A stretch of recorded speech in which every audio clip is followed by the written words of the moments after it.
So a lot of things have happened to you over the past few months. Your star has risen. Last you were here, you had a blue Twitter verification check. You do not have it anymore. You are, as far as I know, the only public person to have their blue verification check. For those that don't know what it means, I mean, it basically means you are who you are. So that if you're a celebrity or you're a politician, identity verification. Yeah, it's just saying you are who you are. That's it, right? But you had yours removed. Yes. I don't think there's been any other case of that happening, and it clearly was a punitive measure. So just real quick though, I just want people to understand, we're not doing this to be so insider, oh, my little Twitter account got whatever, no, but there's a bigger issue. It matters because Twitter is using a mechanism to protect public figures like us from impersonation. And also there are privilege concerns. When somebody's speaking to me in my role as a journalist, they have an expectation of privacy and of legal privilege. Yeah. Now people are DMing people with my name on Twitter, giving personal information about their lives. That exposes Twitter to liability too, by the way. There's there's a reason why it's a good idea to have public figures verified, but they used it as an ideological weapon. Now, when I went to the White House to ask about this, I asked Josh Earnest about this, and he said, very interestingly, I thought, the president would be the first to affirm that the success of these social networking companies rests on their commitment to First Amendment principles. Now, he wasn't saying you can enforce the First Amendment on private companies. And I'd get thrown out of the conservative club if I tried to suggest that. And just to be clear, the First Amendment is about the government taking away your free speech, not people taking away your free speech. But the late Aaron Swartz, the founder of Reddit, said, censorship has a meaning outside the government when private companies have a monopoly on certain kinds of speech. Now, Twitter certainly does, not only because it has such a stranglehold on journalism and the media, but also because it's invented an entirely new public square. If you're in a pub and you make a joke that involves race or sex or whatever, and the publican doesn't like it, you can go to another pub down the road. There is no other Twitter, all right? This is a fundamentally important part of our media and our democracy. So they're controlling basically one of the big highways of information. Right, and it comes with responsibilities. It comes with responsibility to your users to do one of two things. One, be honest and say, do you know what?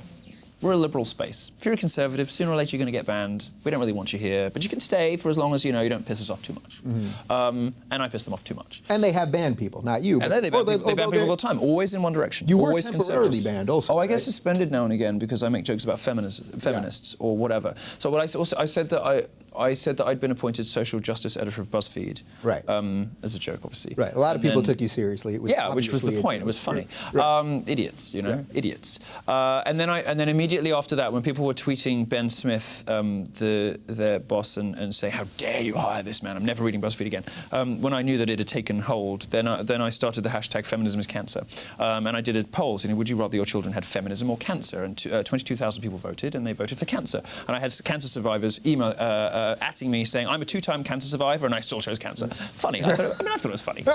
Anyway, they didn't like that very much. So the point is, if you are these days irreverent, mischievous, provocative, and to do those things you have to be a conservative because the establishment is not just liberal but progressive liberal. If you want to be punk these days, you want to be cool and dissident and mischievous, you have to be conservative. And if you are that on Twitter, sooner or later you're going to lose your account. Now, they should be honest about that. Or they should enforce free speech, and not this weird definition of free speech that Jack Dorsey seems to have, the CEO of Twitter. Yeah. He seems to think that it's a sort of freedom from rather than freedom to. So free speech on Twitter means freedom from conservatives. Freedom from different points of view. And it plays into the safe space and trigger warning culture that I know that you and your listeners know more than enough about already. It's freedom from ever having to be exposed to anything that might make you feel uncomfortable. Well, that's not what freedom of speech is. He needs to stop lying to users that Twitter is, the free speech wing of the free speech party. Yeah. It's very clear. If you go off reservation on most of these social networks, you're going to be punished. And Facebook too, by the way, is teaming up with Angela Merkel in Germany. I think everybody knows this now. Yeah. To censor perfectly reasonable mainstream discussion from citizens who are concerned about mass immigration into their country, about millions of people coming into their country, about the rape epidemics, about all sorts of awful things that are happening to young German girls. Facebook won't let you talk about it. just to prove that this is true and that you're not making this up, I've had two I don't instances. make things up. Yeah, but I have two instances where I have a decent connection at Facebook. Yeah. And I've had two instances. One where my former guest, Faisal Saeed Al-Muhtar, who's been here twice, who is from Iraq, a refugee from Iraq, who is now living in the West and fights for Western values. His page got banned because people didn't like that he was speaking out against Islamism. And then I had a group of atheist Muslims that their page got banned as if it was hate speech. So what you're saying, I just want people to understand that it's actually real. You're not just... They do it, they do it to everybody, and they don't even care now about violating their own sacred tenets. This identitarian, nonsense where you're sort of in a protected class from, as far as liberals are concerned, if you're a woman or if you're gay, if you're black, whatever. Yeah. Now there are universities that are, there are university students who are no platforming black transsexuals because, they get invited by Jews. This stuff has become insane. Literally happened last week with my friend Janet Mock. And they don't mind. They don't mind if you're gay or if you're brown-skinned or whatever. What they will not tolerate is diversity of opinion. The diversity of skin colour has gone out the window now. If you want to cry victim, if you want to pretend you're an oppressed class, you'll get all sorts of plaudits from the left. You'll get all sorts of rewards. They don't care so much about that, however. What they really don't want, what they are terrified of, because they can't fight it with facts, is libertarian and conservative points of view. And that freedom from ever being challenged on anything, that freedom from ever having to encounter something with which you might disagree, or something that might make you feel uncomfortable, or something that might ridicule you, is the definition of freedom that has taken hold on the left in America today, and it is poisonous. It is, it is entirely antithetical to democracy, to the free and open exchange of ideas, to classical liberalism, to intellectual inquiry. So that's what it is, though. Really, that classical liberalism has really been pushed aside. That's where nobody believes in it anymore. That nobody really understands. Nobody even knows that it exists, I think.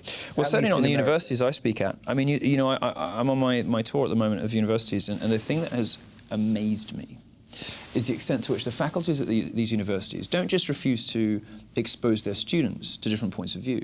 They don't just ridicule conservative points of view. They don't even know about them.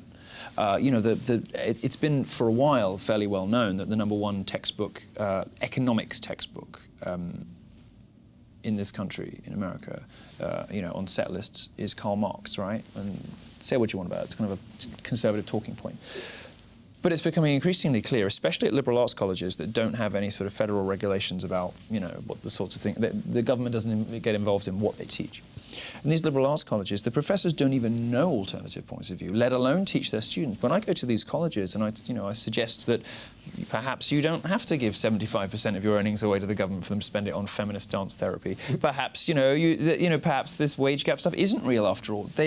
Some of the students look at me with like slack-jawed horror, shock, surprise. It's like a revelation to them. The fact that somebody might come and actually ask for evidence-based policy and evidence-based beliefs, rather than this sort of bizarre ideology that they're being fed at the moment, which is only really flourishing because of the safe space culture and the trigger warning culture, because it can never be interrogated, because it can never be challenged, because it can never be,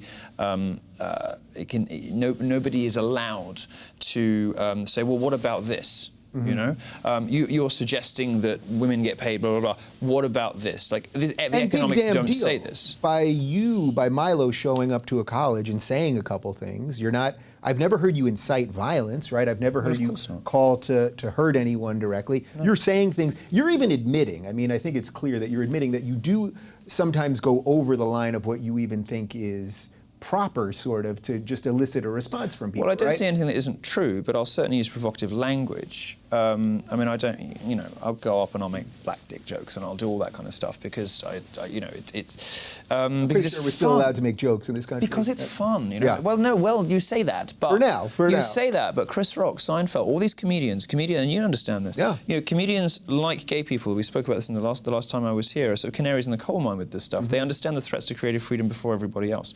And no, you can't make jokes in this country anymore. You can't make you cannot make innocent jokes in this country anymore without running serious risk of professional damage and social censure. And if you are a public figure making a joke about anything to do with race or gender or anything, you are at risk. You're at risk from one of these mobs coming after you. It's so funny because I'm obviously as big of a free speech proponent as could possibly exist, and I think sometimes that I'm tweeting something and I'm thinking, man, if someone looks back on this in 10 years, if this ideology, if this leftist ideology keeps taking getting root, worse, then I'm going to be thrown in jail in 10 years. They're going to go, because there'll be a law passed and say, well, 10 years ago you tweeted that this and that. Well, I prefer to take a more courageous approach to it, and the proper response to outrage culture is to be outrageous, right? I prefer to double down. If somebody says that they find something offensive, I will tell a joke twice as bad. Yeah. Because words don't hurt you. Yeah.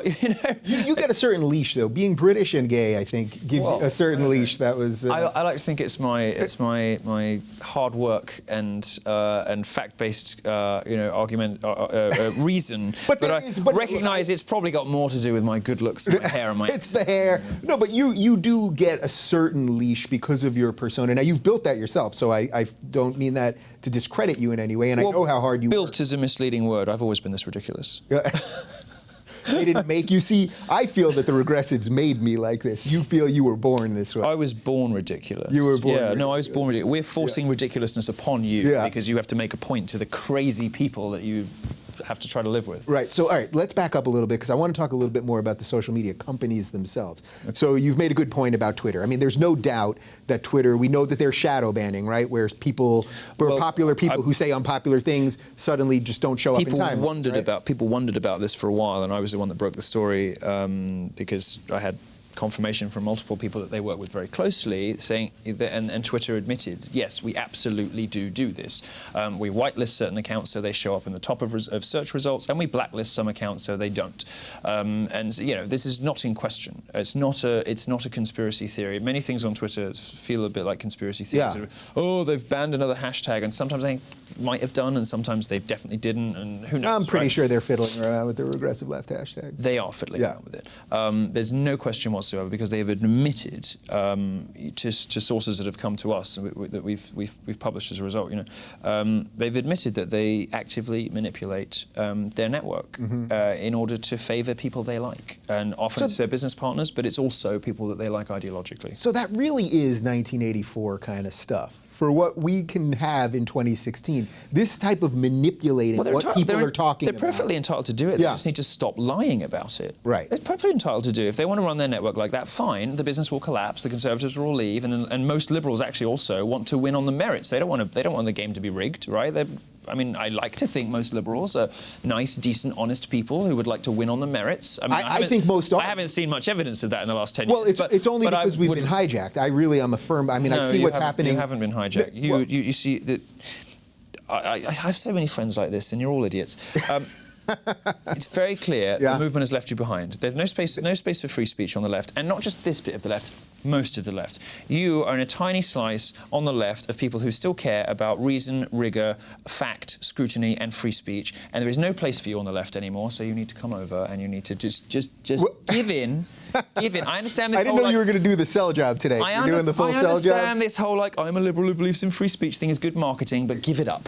Seriously, because there's nothing for you on the left anymore. Well, look, but that's why there's nothing for you on the left. They don't even like you. Yeah. They don't like you. They've decided now that if you're gay but you're white and a man, the white man bits of the privilege trump the gay bits, and now they're telling us that our sexual preferences are racist. Like if you've got on your Grindr profile, like I prefer white guys, and I wrote a column on this. It says the only joke that I ever had censored.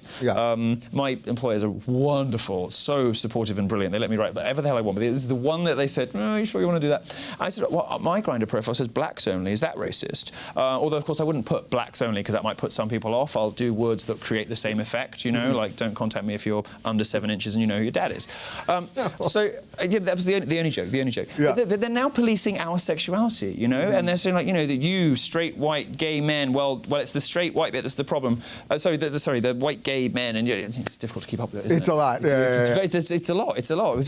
So that's sort of what I see with the problem with this ideology. I know you're going to work this for the next hour. You're going to be working overtime. But what I see the problem is that there's never an end to it. So they sort of used gays to get a little more power, and now they're done with. Well, you've now. And that's what you're saying, right? Well, you've now realised that what we discussed in our last show, you were completely wrong, and I was completely right when I said that you were part of the problem, that you had bought out into this sort of domestication of homosexuals. The Liberals just want to plonk you down in gay areas. Where do you live? You live in a gay area, don't you?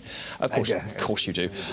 Plonk you down with your dog and your husband and your nice domestic life, and now they've got you. You'll be a Democrat voter forever. it's easy, like they can move on to the next group, and they've just got you in the bag. And the whole point we talked about last time about sort of dissident gay culture, about the most exciting people being the free thinkers, I think you're now starting to realise I was right, which is lovely, very gratifying for me, wonderful. Well, I realised that the left... Look, again, it was 6 months ahead again. Yeah. Well, look, I realize without question that the left has lost its mind. As to the point that it's a slice like this, I do think that the fight that my side of this on the left is starting to wake up in big numbers. So I don't think we all have to somehow defect to you guys just yet, as much as you'd like. When you say you to. Guys, I mean, I'm not a Republican. I mean, I'm British for a start. I can't even vote here. I mean, right. I'm a daddy supporter, but yeah, we're going to get to your daddy. I call Trump daddy. Everybody knows this now. So just wrapping up the social media stuff and free speech related to these companies.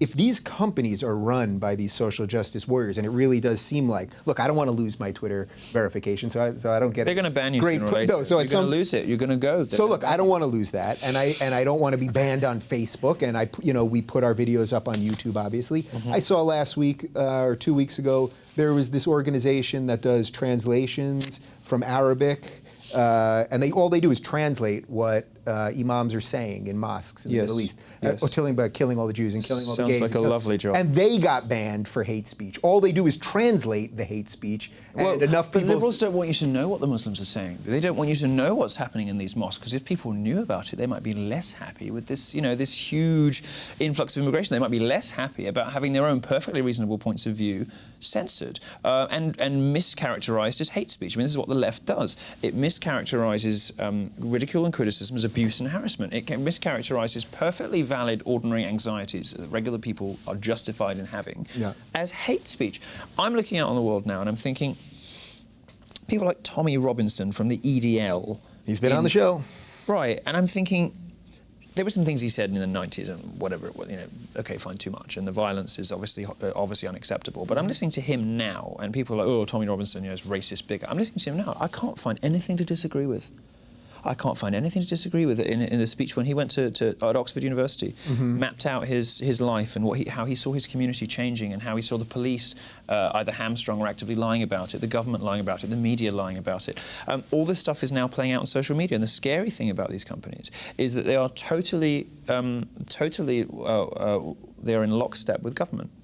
Facebook, Germany, lockstep, with Merkel. Yeah, Twitter. Isn't there video of Zuckerberg? Yeah, there's and a Merkel recording talking? of Merkel and Zuckerberg. Yeah. Twitter. Here, lockstep. They have meetings all day, every day with this, with the government officials at lockstep on this stuff. I don't know what they're going to do when Daddy gets into the White House, but no, it's terrifying. I should tell people when you say Daddy, you're talking Trump. Just for the people that don't know all your lingo just yet, you're referring to Trump. We'll get to. I'm referring to the God Emperor. To Trump in just a the second. God Emperor and his incoming Trumpenreich. So I've realized if I accomplish nothing else with you while sitting here, I want you. We've accomplished nothing so far. We've made nothing happen so far. No. But I want you to at least make the different distinction between when you talk about the left and leftists versus liberals. You don't see those. I don't see those. No, I don't want to make that distinction. So you just think I'm just the outlier of this situation, but I know you are. Yeah. I know I'm the outlier. BuzzFeed has 50 million viewers. They're not, whatever the hell numbers they have this week. So if these people don't come from nowhere, that's what the left is. That's the left. So that's the left. But I wouldn't call them liberals. You don't belong there anymore. But I wouldn't call those people liberals anymore. But I guess that's it's a quirk of linguistic history that the American left is